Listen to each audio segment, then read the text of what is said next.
técnica de laboratorio se analizaron las partes del mechero y se hizo un estudio de las propiedades de la llama empleando algunos metales, como aluminio, cobre, magnesio y hierro, para la determinación de la temperatura en función del punto de fusión de los mismos. Con el mechero se observó también los diferentes tipos de combustiones, mediante la observación de la formación de hollín como producto de la combustión incompleta. Del mismo modo, se observaron los cambios de la llama al variar la amplitud de los orificios de la entrada del aire. Se realizó otro tipo de análisis para determinar la forma de la llama del mechero, como el quemar una cartulina de forma vertical y ver el semblante de la quemadura.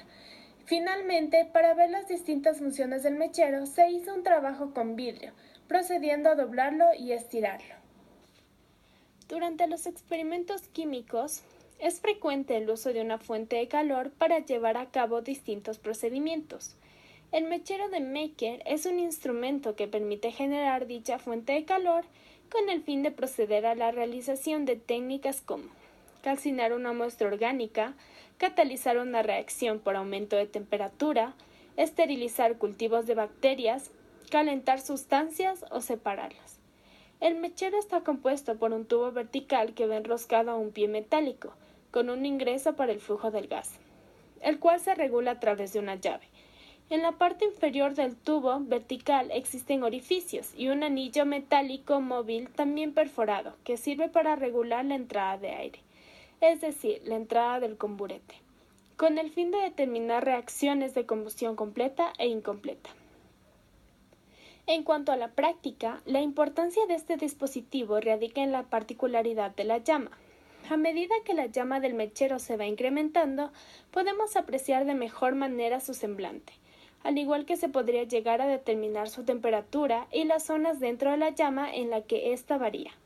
El conocer las partes de la llama, al igual que su forma, permite llevar a cabo otro tipo de procedimientos dentro del laboratorio, como el trabajo con vidrio. De esa forma, al utilizar el vidrio, si se lo coloca en la zona amarilla del fuego, se lo puede moldear según conveniencia.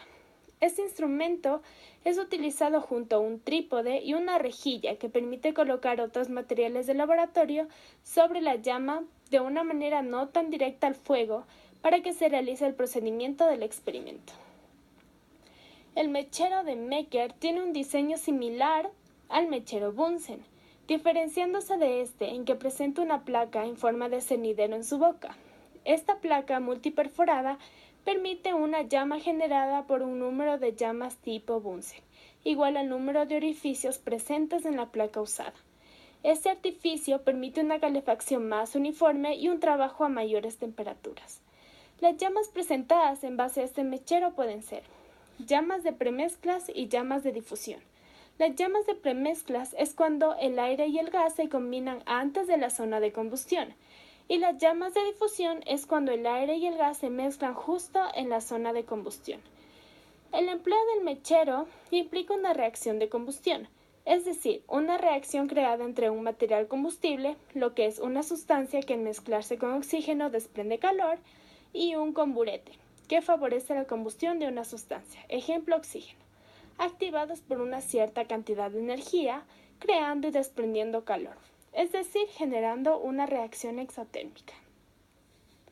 Existen distintos tipos de combustión, como la combustión completa. En este tipo de reacción, la sustancia combustible se llega a quemar en el nivel superior de oxidación. En la combustión completa, las sustancias combustibles no emiten gases de combustión ni humos. En la combustión incompleta, se refiere a la combustión donde permanecen sustancias combustibles en gases de combustión o en humos. Estas sustancias se lo conocen como inquemados, de los cuales se destaca el carbono como el hollín, monóxido de carbono, hidrocarburos en pocas cantidades. Las combustiones que generan monóxidos de carbono en los gases de combustión son sumamente peligrosos y puede dar paso a la muerte de la persona, ya que el monóxido de carbono es inodoro y el dióxido de carbono crea una gran competencia con el oxígeno. Por otro lado, la combustión lenta es una reacción que se produce con una emisión de luz y poca emisión de calor a causa de la falta de oxígeno. La combustión normal se produce con una emisión de luz proporcionada con una emisión de calor, y la combustión rápida son emisiones de luz y calor intenso acompañado de fuego, que puede provocar explosiones. Son comúnmente llamadas combustiones instantáneas.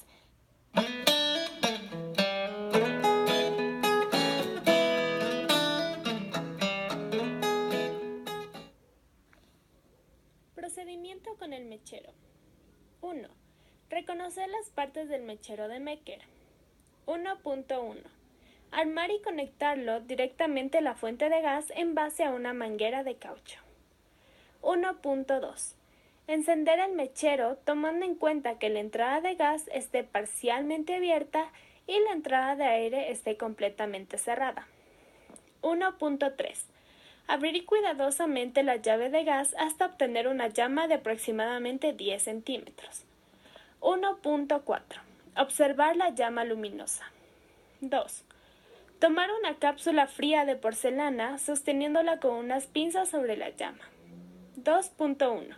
Apreciar las manchas de color negro sobre la porcelana y observar si la llama produce una combustión incompleta, es decir, si emana humo. 3. Con ayuda de un alambre de cobre, observar las capas y niveles de calor de la llama, según el color del alambre. Sostenerlo con pinzas.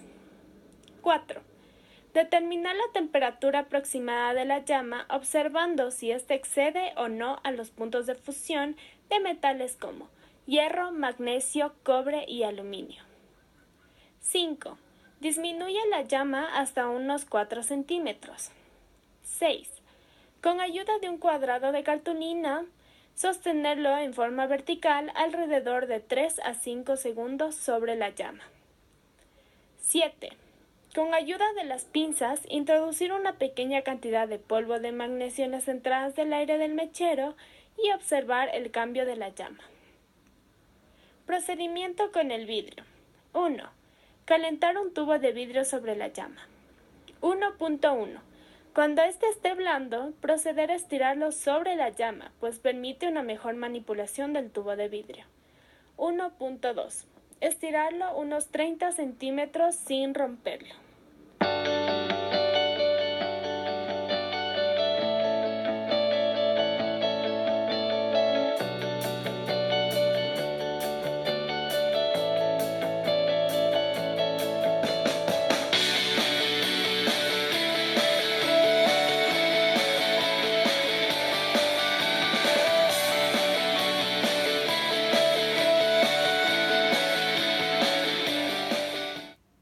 La producción de la llama en el mechero Mecker es el producto de una combustión de un cuerpo volátil, como lo afirma el doctor Luis Gerardo en su libro. Por otro lado, el mechero, al funcionar con la mezcla de gases como propano, butano y oxígeno, la llama resultante es una mezcla heterogénea en la que se pueden identificar distintas fases, diferenciadas entre sí por la temperatura alcanzada en cada una. En primer lugar, se encuentra la zona fría, que es la parte interna de la llama donde la sustancia se descompone sin llegar a combustionarse. Posee una baja temperatura, ya que el oxígeno no alcanza a llegar a esta zona. La zona reductora, o de combustión incompleta, es aquella en la que las partículas de carbón del combustible se queman parcialmente, haciendo luminosa esta sección de la llama. Es la zona media de la llama. Finalmente, la zona oxidante, o de combustión completa, es aquella que posee el máximo poder calorífico. Aquí se da una combustión completa en la que el dióxido de carbono se oxida a monóxido de carbono. Tras los resultados obtenidos sobre las características de la llama del mechero, se puede concluir que ésta posee una forma específica al igual que una temperatura determinada. En cuanto a la forma, se puede decir que se asimila a una parábola o un cono luminoso de acuerdo a lo que se pudo observar en la cartulina.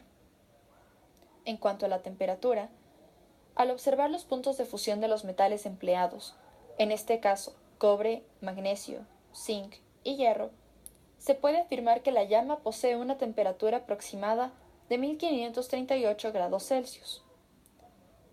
De acuerdo a la bibliografía consultada, el mechero posee una temperatura entre los 1640 y 1775 grados Celsius. En cuanto a la forma y el color de la llama observadas, se pudo apreciar una variedad conforme se fue modificando la apertura de la entrada de aire. Cuando la entrada de aire se encontraba completamente abierta, se pudo observar una llama de un color azul violáceo. Esto se debe a que existe una alta cantidad de oxígeno presentando una combustión completa. Cuando el paso de aire es suficiente, la llama procede a perder color y a ganar calor, formando una llama limpia de gran poder calorífico. Por otro lado, las llamas amarillas o rojas aparecen cuando el proceso de combustión es llevado a cabo con una cantidad de oxígeno reducida, dando como resultado una combustión incompleta. Es decir, que una fracción de hidrocarburos se disocian pero no arden, y el carbono liberado se torna incandescente dando la luminosidad a la llama, desprendiéndose posteriormente como carbono coloidal en forma de humo negro, como se explica en el artículo publicado en la página La Vida Cotidiana. Esta liberación de partículas pudo ser observada en el hollín presente en la cápsula de cerámica presentada anteriormente en los resultados. Sobre la base de los procedimientos realizados, se puede ver cómo el mechero es utilizado también para el trabajo con vidrio. Gracias a los resultados y al proceso experimental, se pudo observar cómo el vidrio puede ir adquiriendo distintas formas, ya que al estar expuesto a altas temperaturas, este se va volviendo más blando hasta poder moldearlo creando ángulos e incluso estirarlo. Cabe recalcar que en el desarrollo de esta práctica, el tener las ventanas abiertas hace que no se tenga un adecuado control sobre la entrada de oxígeno y de otros gases que podrían alterar la combustión y por ende las formas de la manifestación de la llama, alterando los resultados obtenidos. Con el fin de adquirir una mayor profundidad en el conocimiento de la llama, así como de las partes del mechero, se podría analizar las características de la llama al probar otro tipo de combustible y otro tipo de comburente. Se podría asimismo realizar el estudio de la forma de la llama de un mechero Bunsen y compararla con la del mechero Meeke. En esta práctica, se podría también comprobar las distintas fases de la llama, como observar si existe o no una combustión en la cabecilla de un fósforo al introducirlo en la zona fría.